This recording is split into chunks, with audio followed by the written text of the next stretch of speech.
Sziasztok!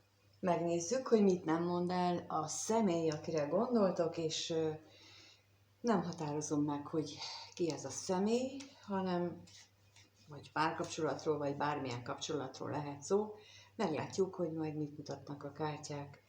Ezt a fajta kivetést, kirakást úgy szoktam csinálni, hogy 3 különböző kártyával nézzük meg, 3 lapot kérek rá, és akkor ez alapján mit mondanak, hogy mi az üzenet, hogy mivel van elfoglalva a személy, akire gondoltok, és erről nem igazán akar beszélni. No, de akkor neki is kezdünk az elsővel, és itt az a kérdés akkor, hogy mit nem mond el ez a személy neked, a nézőnek. Mit nem mond el a nézőnek ez a személy?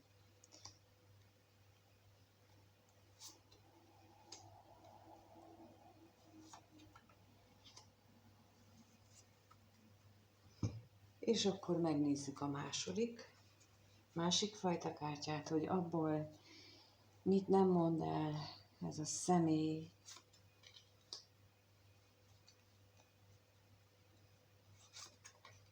Mi az, amiről nem akar beszélni? Na, hát ez itt megfordítva.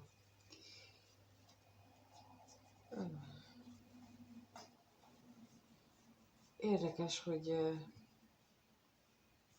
időnként egy-egy lap valahogy megfordul benne. Sose lehet tudni, hogy mitől. Ennek úgy látszik, hogy most fordítva kellett jönni, és akkor a harmadik, az pedig az, hogy ha mégis mondana valamit, de most nem mondja el, akkor mi lenne az, és erről a ki nem mondott érzelmek lapja, vagy kártyájából kérek 3,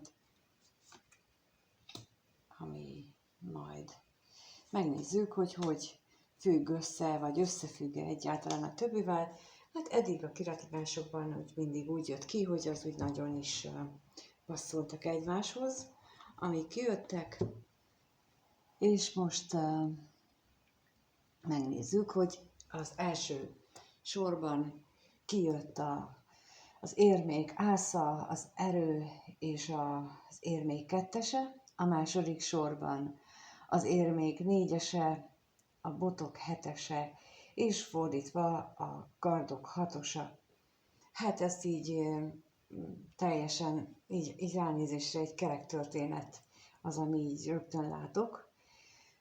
Méghozzá, amiről nem beszél, az az, hogy ő szeretne egy valamilyen új életszakaszt, egy új munkát, egy új párkapcsolatot, valami valóban újat szeretne elkezdeni, valami valóban újat akar csinálni, és ezen dolgozik. Ez egy tényleg hosszú távra szóló, nem egy ilyen pici dologról van szó, hanem nagyon is mélyrehatóról. Én megkockáztatom itt, hogy itt az egész életének, az életéhez való hozzáállásában megy végbe változás, vagy pontosan azért nem akar beszélni, mert olyan nagyon mélyre kell neki ásni, és olyan nagyon mélyen kell magában megvizsgálni dolgokat, amit meg akar változtatni. Nem biztos, hogy jó szántából vagy önként teszi, hanem sok esetben ilyenkor az élet kényszeríti rá, a sors, az energiák, és ez valószínűsítem, hogy fájdalmas lehet a számára, és ezért nem is beszél róla. Azért gondolom, hogy fájdalmas, mert középre az erőlapja jött ki, és ez azt mondja nekem, hogy ahhoz, hogy ő ezeket a dolgokat megtegye, amit neki ez az új kezdet ígér, vagy ami ahhoz kell, hogy elinduljon ez az új kezdet, ahhoz nagy bátorságra, kitartásra, türelemre van szükség, és azt hiszem nagyon sok esetben egy támogató energiára is. Ezt most azért gondolom, mert nagyon hangsúlyosnak érzem ezen a lapon azt a nőt, aki átöleli az oroszlánt, és úgymond finomságot ad neki, hogy úgy néznek együtt farkas szemet az érkező veszéllyel, hogy az oroszlán neki durálom magam energiáival, a nő, aki pedig átöleli ezt az oroszlánt, ő pedig a maga kedves és bájosságával, és ezért gondolom, hogy ezt a finomságra volna neki szüksége, úgyhogy ez is lehetséges, hogy erről sem beszél. Nem is biztos, hogy ő tudatában van, hogy erre neki szüksége lenne. Lehetséges, hogy még ott tart és az életében, hogy ő az oroszlánt tudja elképzelni, és nem tudja, hogy ő neki megszelídítésre van szüksége ahhoz, hogy ragyogjon a királyi pozíciójában. De itt azt mutatják nekem, hogy bizony neki erre lenne szüksége. És mivel ennek nincs tudatában, ezért nem is tud róla beszélni.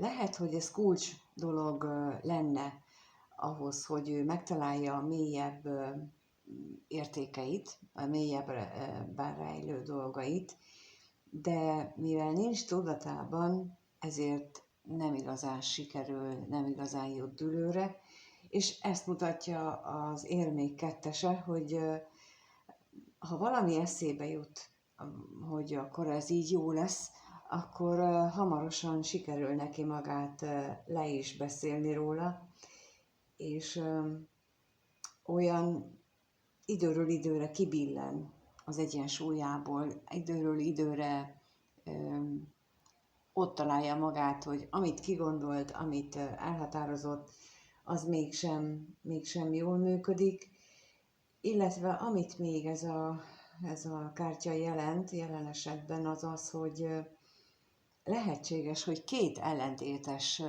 út is áll előtte.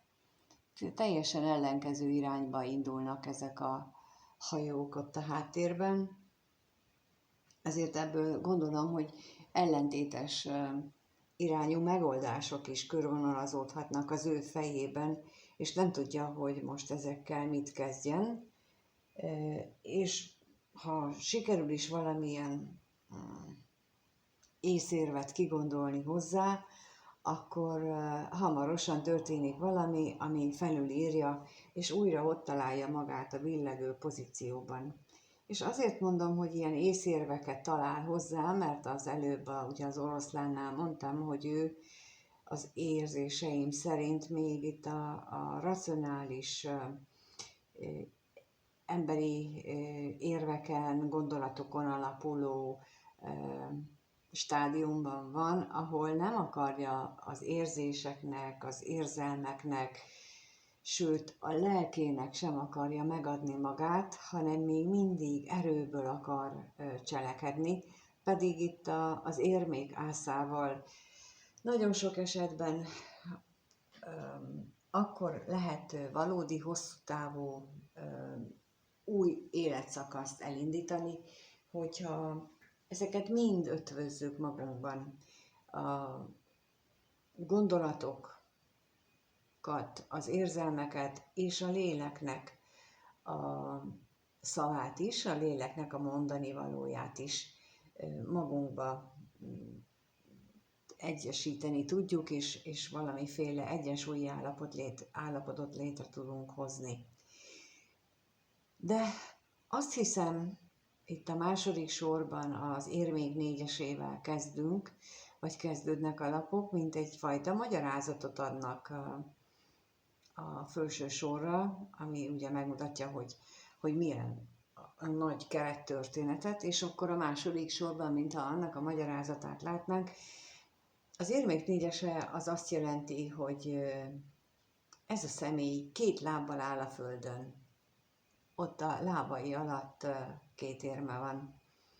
És nem csak, hogy két lábbal áll a földön, hanem, hogy ő ahhoz ragaszkodik, ami a lábai alatt van, azért szorítja le, hogy még azt a két érmét se vigyék el, és magához is ölel egyet, meg még ráadásul ott a lábai alatt is van még egy érme, tehát olyan nagyon precízen védi azokat a dolgokat, amit ő fontosnak tart.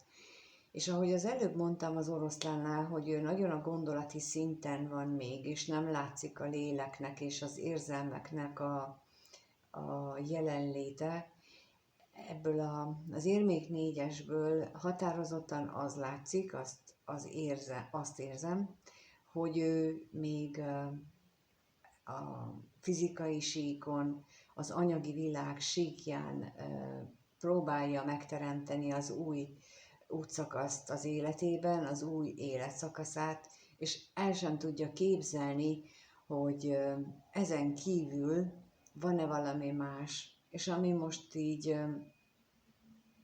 megragadta a tekintetemet, az az, hogy a kártyának a felső része az homályban van.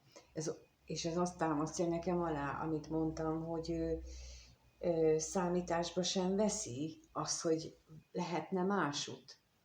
Tehát itt mondtam, hogy itt is az érmék kettesénél, hogy ellentétes irányú dolgokban gondolkodik, hogy így csináljuk, úgy csináljuk, vagy így csináljam, úgy csináljam, és eszébe sem jut például, hogy iránymutatást kérhetne mondjuk az égiektől. És ez nagyon sok mindenkivel előfordul, hogy kritikus vagy nehéz helyzetekben gyakran hallom azt, hogy imádkozom. Na de miért? Azért, hogy az én kívánságom teljesüljön. Kvázi, mint egy kívánság teljesítő kúthoz imádkozunk. Hogy segítsen rajtam az égiek, segítsenek rajtam az égiek. És nem úgy imádkozunk, hogy mutasd meg, Uram, az utat, hogy merre menjek. Mutasd meg, hogy mi az, ami segíthet jelenleg rajtam. Nem ezt szoktuk kérdezni, vagyis nagyon kevesen ezt kérdezik, hogy akkor hogyan tudok én ebben a tervedben, én mit tehetek azért, hogy a te terved az megvalósuljon, és bármi legyen, az elfogadom. Ezt nagyon-nagyon kevesen mondják ki, érzik, még kevesebben élik át így mélyen belül, és itt lehetséges ez is, hogy az ego játékába ez is beletartozik, ugyanis az én meglátásom szerint, amikor ilyen módon imádkozunk, hogy így kérjük az égieket, a teremtőt, hogy segíts rajtam, vagy segíts ebben a kapcsolatban, vagy segíts a dolgokban, még akkor is, ha nem tesszük hozzá, hogy mit szeretnénk, azért a gondolat ott van. És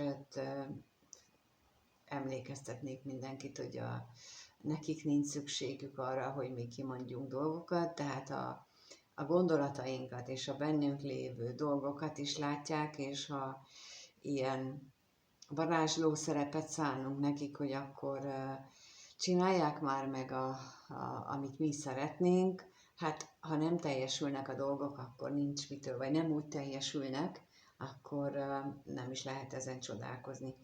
Szóval ezért én mindig azt szoktam kérni, hogy mutassák meg azt, hogy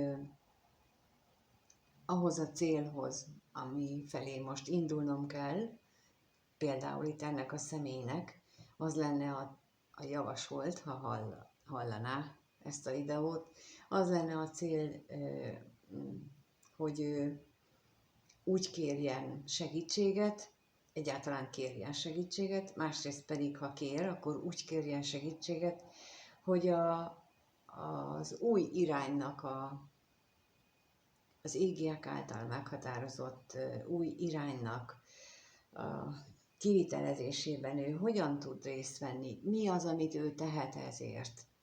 Ugye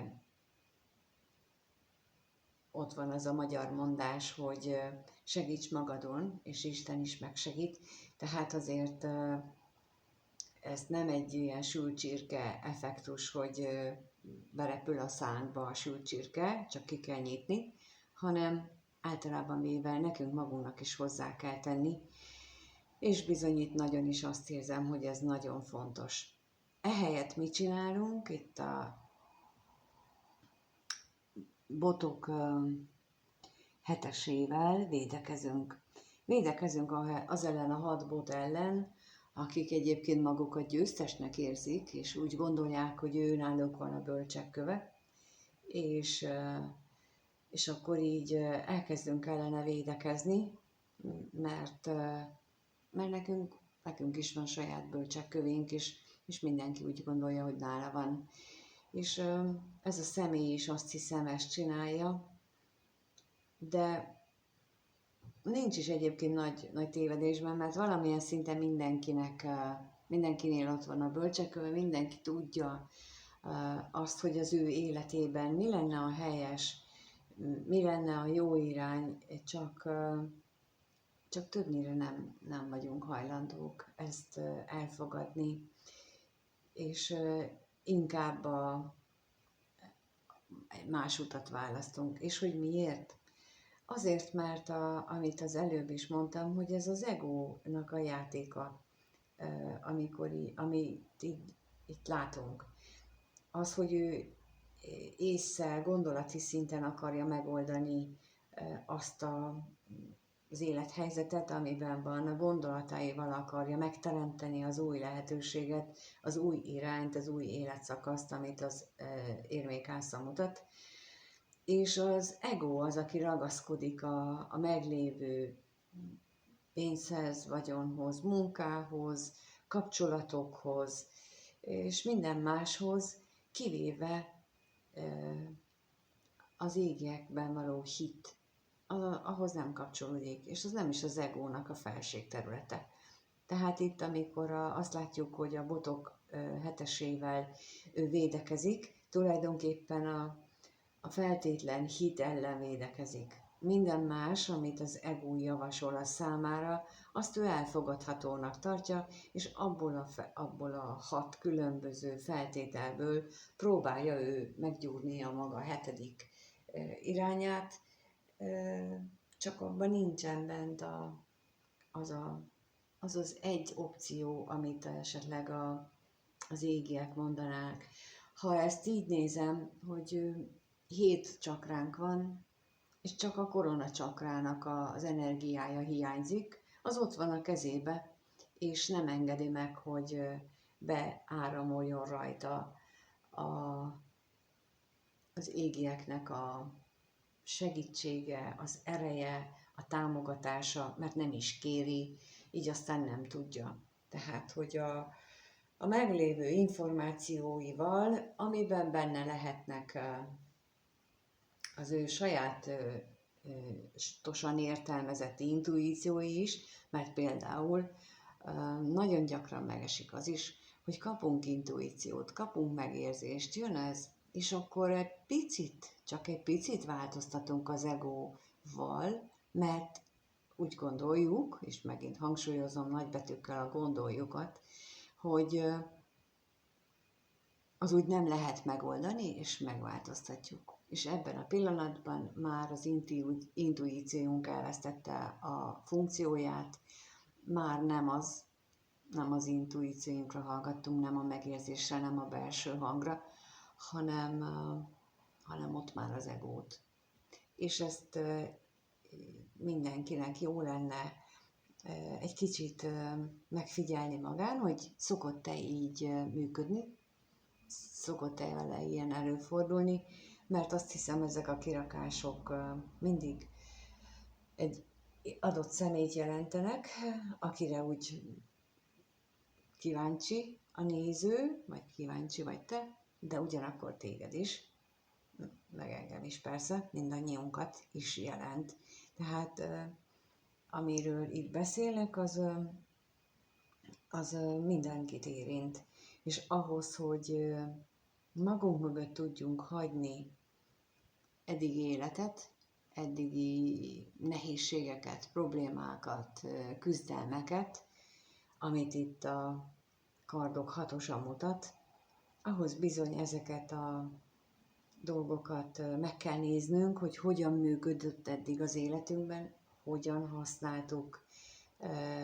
használtuk a harmadik szemnek a megérzéseit, a harmadik szemen keresztül érkező impulzusokat, belső hangot, tehát mindent, ezt hogy használtuk fel? Belekerült az ego, belekerült az, hogy hát mégis az úgy nem teljesen jó. Tehát értem én, hogy időnként nagyon vad dolgokat tudnak nekünk mondani, de erre szoktam azt mondani, és magamnak is, hogy én pici porszem vagyok ahhoz, hogy én felülbíráljam az égiek akaratát. És itt pedig a botok hetesénél meg ezt érzem, amikor ez történik, hogy az ego csak egy picit változtat rajta, hát ez nem olyan nagy dolog, de nagyon nagy dolog. És ez elég ahhoz, hogy ne tudjunk elindulni, és magunk mögött hagyni mindazt, amit már nagyon szeretnénk, hiszen ott van, itt van az út végén ez a hatalmas érme, tele virággal, gyümölccsel, szóval minden jó, földi jó, amit mi el tudunk képzelni, ott minden vár ránk, de ahhoz el kellene indulni. El kellene indulni a sárga úton, ahogy Doroti tette, de még nem tudunk, mert túl sok van bennünk ebből.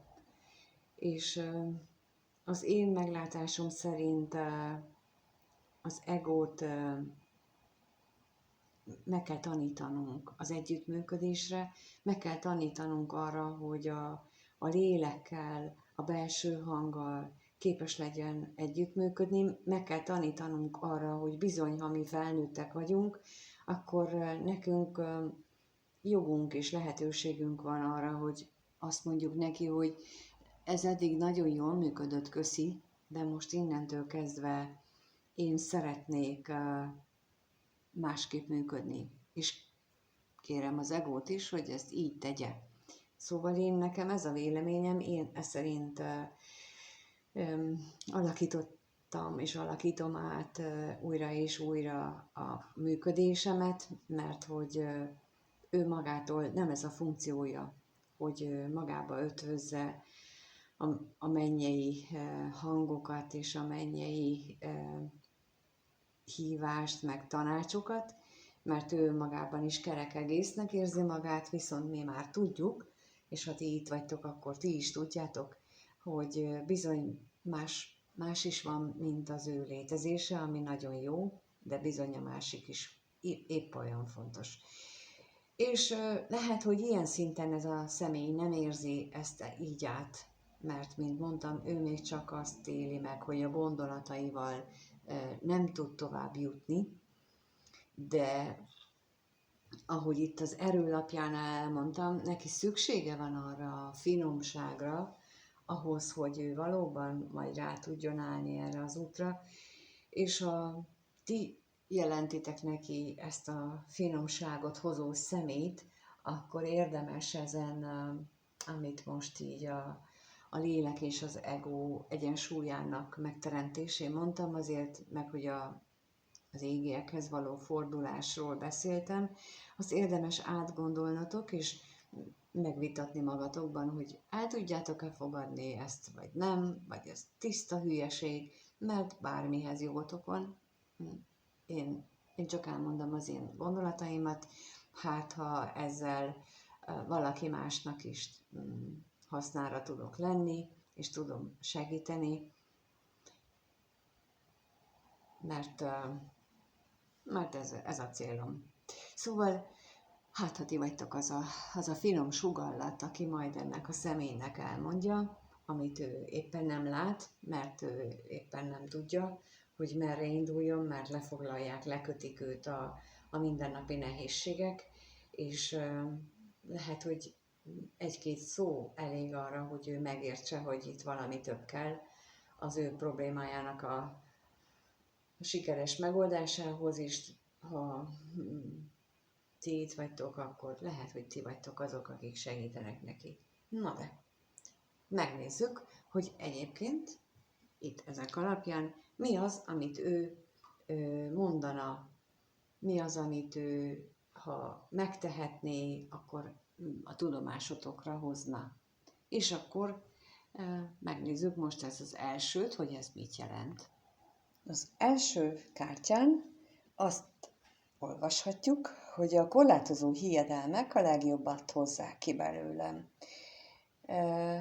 Ez azt támasztja alá, amit az előbb mondtam, hogy ő még bizony az ego fogságában van, és ő úgy gondolja, hogy a gondolataival ő képes megoldani a jelenlegi szituációt, és képes arra, hogy ő elinduljon, megtalálja azt a pici apró kis ajtót, ami ide nyílik, itt a sárga útra. És a második kártyán azt látjuk, az olvasható, hogy még nincs elég akarat ereje ahhoz, hogy ő megoldja a feladatait, még nem áll készen arra, amit éppen most tennie kell. Azt gondolom, hogy ez, amit elmondtam az előbb, ez így bőven alátámasztja ez a mondat azt, amit itt az erőnél mondtam, hogy ő most erőt gyűjt, de az egójából gyűjti az erőt, és erre utalnak ezek a szavak. Míg a harmadiknál azt látom, hogy az van ide írva, hogy mi mindkettőnknek muszáj megtanulnunk néhány leckét még, hogy megfelelően lássuk a jelenlegi helyzetet. Ő valahol érzi azt, amit mondtam, hogy ez így nem elég, amit ő csinál, de nem tudja, hogy mi hiányzik. És erre utal ez hogy mindkettőnknek tanulni kell még, ahhoz, hogy megfelelően lássuk a helyzetet, tehát hogy ő tudja, hogy itt valami picike dologra van szükség, de nem tudja, hogy mi az. Nem tudja, hogy ez a finomságra van szükség, nem tudja, hogy följebb kellene keresni a megoldást, hogy nem védekezni kellene, hanem a botot arra használni, hogy kapcsolatba lépjek vele a hetes csakrámmal, a korona csakrámmal, amit ha megnyitok, akkor be tud áramolni az égi energia, és talán megfelelően tudja kiegyensúlyozni bennem azt, hogy az ego és a megérzéseim azok jól működjenek, tehát hogy ő ezzel nincs tisztában, egyikkel sem, de tisztában van azzal, érzi annak a szükségességét, hogy ide még valami kell ahhoz, hogy ő tovább tudjon lépni. Ezt elmondaná neked, és mennyire összefüggő ezek a szövegek, úgyhogy én nem is tudom, hogy milyen szövegek vannak, mert bár olvasgattam néhányat, de mindegyik lapról nem emlékszem, hogy mi van rajta. Mert mégis mennyire hozzápasszoló szövegek jöttek ki, hogy ő elmondaná neked, hogy ő ilyen nehézségekkel küzd, és lehetséges, hogy azért mondaná el, hogy te segíts neki, mint ahogy az előbb mondtam, hogyha te itt vagy, akkor lehetséges, hogy azért, hogy majd eljön a pillanat, amikor neked kell ezt a bölcsességet számára megmondani, de nem olyan módon, hogy megmondom neki, hogy figyelj, oda kell imádkozni, és akkor így imádkozzál úgy, hanem ezzel a finom, lágy és szelíd módon, amit egy női minőség tud tenni. Ha te férfi vagy, akkor pedig az a támogató erődre van szüksége, amire ő neki, amiből kevés van neki. Vagy lehetséges, hogy benned van, tehát az, hogy most a férfi testben vagy, lehet, hogy benned van a több női energia, a több finom lelkűség, úgymond, mert ő egy férfi energiában domináló személy, nő, szóval, hogy ezek felcserélődhetnek, és akkor lehet, hogy te vagy az, aki ebben tud segíteni neki, bármilyen irányból, úgyhogy én ma ezt tudom nektek üzenetként átadni.